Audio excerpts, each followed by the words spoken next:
ഓശോ കൊതിപ്പിക്കാതെ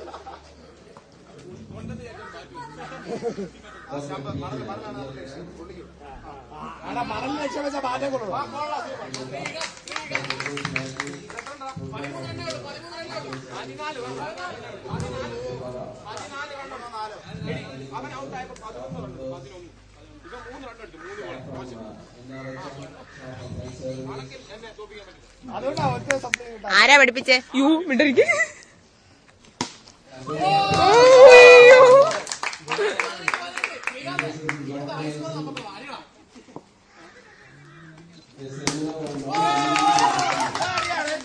ശ്രീകാന്ത് ജയിച്ചിട്ടേ ഉള്ളു ഇനി ബാക്കി കാര്യം. എന്റെ ഈശ്വര വല്ലം കിട്ടുവോടാ?